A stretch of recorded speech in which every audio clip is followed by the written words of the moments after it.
Imagine a world without tomatoes in Italian kitchens today. Imagine Sichuan landscapes without the familiar heat of chilies on plates. This video begins with those counterfactual questions to show how trade quietly rewrote the senses of entire regions. The first lesson is a simple one about strangers and cargo meeting in ports. When goods cross borders, they carry habits, memories, and sometimes identity along with them.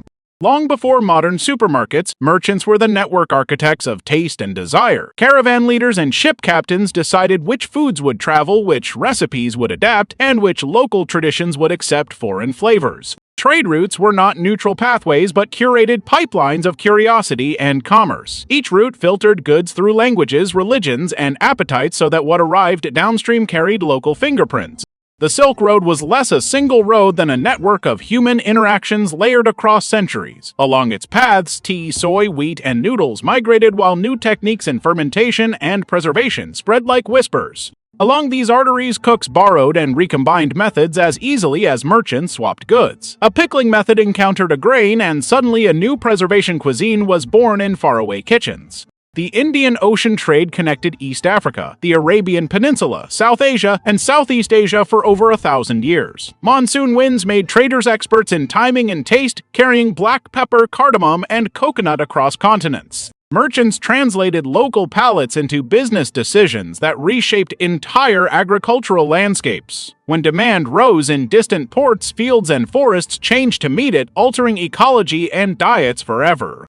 The Columbian exchange was the single most disruptive culinary event in human history. When plants, animals, and microbes leapt between the Americas and Eurasia, they remade diets, economies, and demographics with brutal efficiency. Potatoes, maize, tomatoes, and chilies moved swiftly across oceans and unlocked new population booms and culinary revolutions. The world that emerged after the exchange tastes different because people rearranged their fields, pots, and rituals to accommodate new arrivals. Tomatoes are a parable of skepticism becoming centrality in cuisine. Initially mistrusted and sometimes thought poisonous, tomatoes moved from curiosity to cornerstone of Mediterranean cooking within a few centuries. That transformation depended on trade networks that allowed repeated exposure and experimentation. Once merchants and cooks accepted the tomato, entire culinary identities pivoted around its flavor profile and versatility. Chili peppers rewrote cuisines from Africa to Asia and created new spice economies almost overnight. Introduced from the Americas, chilies found ecological niches and cultural homes in places like Sichuan, Goa, and West Africa. Their adoption was not inevitable but a complex negotiation between taste, climate, and social meaning. Merchants who promoted chilies also helped form local myths, rituals, and techniques that integrated the pepper into identity. Silver and sugar shaped different but overlapping food histories through trade and colonialism. Silver financed empires and sugar financed plantations, while both commodities intersected with the movement of ingredients and labor across oceans. Sugar plantations demanded new labor regimes and fueled appetite for preserved sweets in distant markets. The taste for sugar transformed global agriculture and set new standards for what was considered a desirable food. Merchants were storytellers as much as traders because they translated unfamiliar foods into familiar myths. Their letters, ledgers, and recipes carried not only cargo but also narratives that made foreign foods comprehensible. Those narratives often wrapped ingredients in status and desire, turning rare spices into luxury and commonplace foods into symbols of modernity. Culinary prestige influenced which foods became sought after and which were relegated to the margins. Techniques traveled as readily as raw ingredients and often taught ingredients how to behave. Fermentation, smoking, drying, and stir-frying were techniques that migrated and adapted to new products in new lands. When a technique landed in a new kitchen, it often hybridized with local practices to produce entirely new dishes. These technique transfers are the secret grammar of fusion foods found across continents and centuries. Fusion cuisines are not modern inventions, but historical continuations of culinary mixing and negotiation. From Ottoman kitchens that blended Middle Eastern and Mediterranean elements to Indo-Chinese street foods, fusion has always been a survival strategy. Fusion often emerges where trade, Migration and colonial encounters force kitchens to improvise with available ingredients. These dishes become cultural bridges that tell stories of movement, resilience, and creativity across generations. Regional cuisines are palimpsest of incremental change that leaves visible impressions over time. Rivers, mountains, and coasts directed trade and therefore decided which flavors would arrive and which would remain isolated. Where ports resulted, regional dishes often grew cosmopolitan with layered influences from sailors, migrants, and merchants. Inland cuisines remained stubbornly rooted, showing how geography and trade together sculpt culinary character.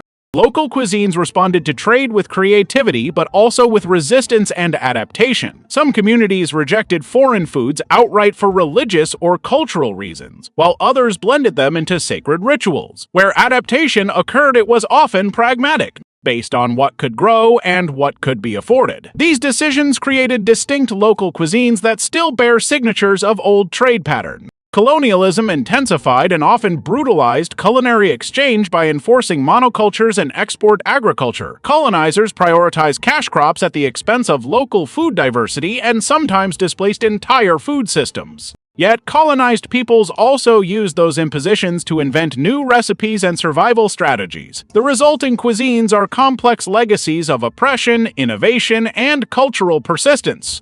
Culinary appropriation and recognition become ethical issues when foods are divorced from their histories. When a cuisine is celebrated without acknowledgement of the labor and context that created it, history is simplified and people are erased. Acknowledging provenance matters because it restores agency to the communities that develop those foods. Food is not a neutral commodity, but a cultural product that carries ownership, memory, and meaning.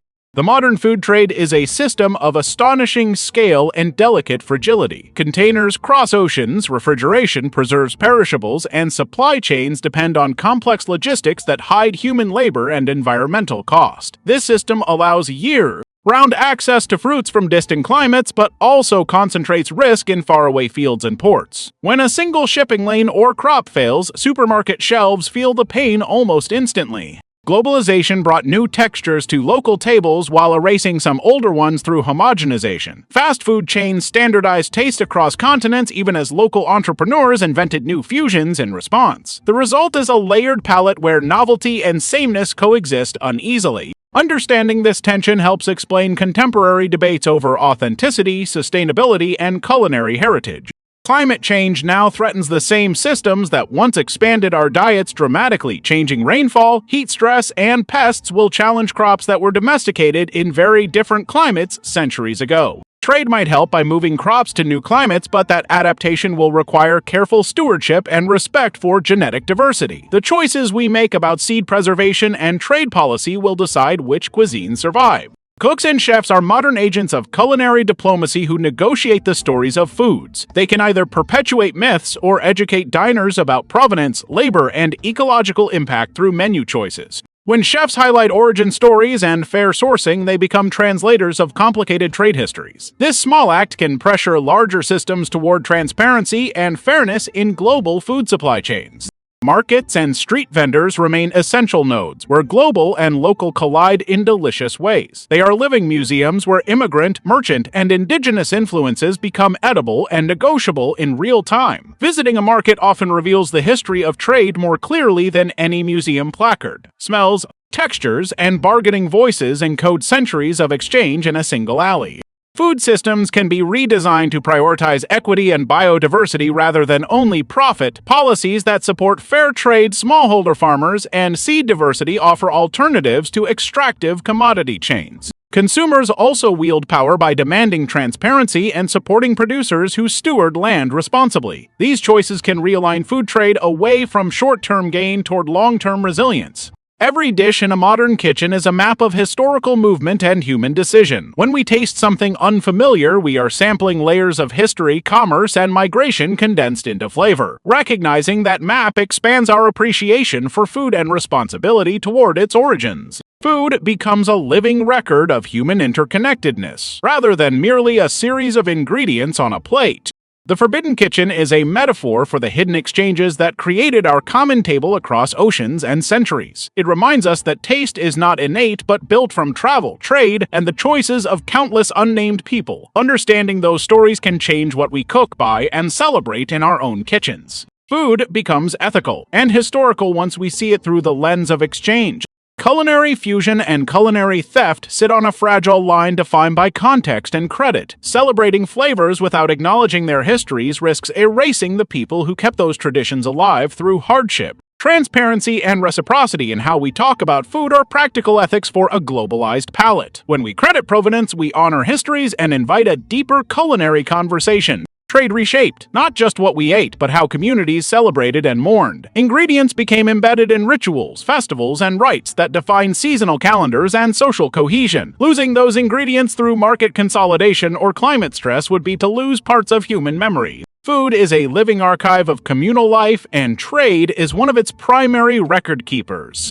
As we look ahead, the lessons of the Forbidden Kitchen are practical and urgent. We must ask who profits from global food systems and who is protected by them, and we must choose better alternatives. If trade once spread spices and changed palates, trade can now spread accountability and sustainability if we design it intentionally. The kitchen of the future depends on choices made in markets, ports, and policy rooms today. Food is a language built by traders, cooks, and consumers across centuries of exchange. The Forbidden Kitchen teaches that every bite is a conversation between places, peoples, and policies. If this video gave you a new perspective, hit subscribe.